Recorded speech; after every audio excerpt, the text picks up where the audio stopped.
বিসমিল্লাহির রহমানির রহিম। আমরা পেশ দিয়ে পেশের 5 লাইন পড়বো ইনশাল্লাহ।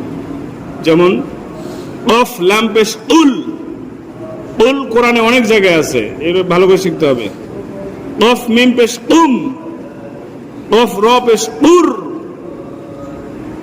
অফ বা পেশ উব, এ কলকলা। কফ ইয়া পেশ উই, কফ ওয়া পেশ উ, টান হবে পেশের বামে ওয়াও সাকিন হইলে। পেশের বামে ওয়াও সাকিন হলে কি হয়? টান হয়। এই প্রত্যেকটাই দেখেন নিচের দিকে, প্রত্যেকটাই পেশের বামে ওয়াও সাকিন আছে, টান হবে একালে। আচ্ছা, সিন নুন পেশ সুন, সিন জিম পেশ সুজ, এই যে কলকলা। সিন কফ পেশ সুক, এটাও কলকলা।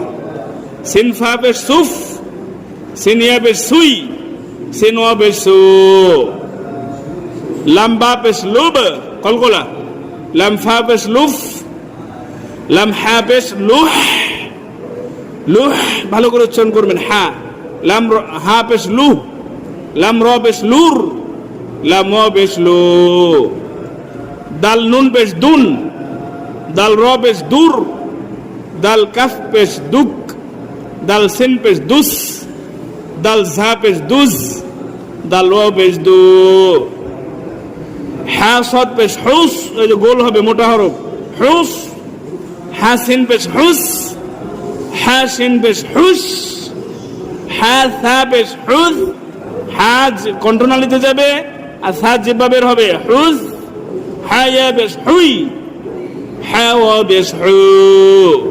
এইভাবে এই 5 লাইন সুন্দর করে শিখে আসবো ইনশাআল্লাহ।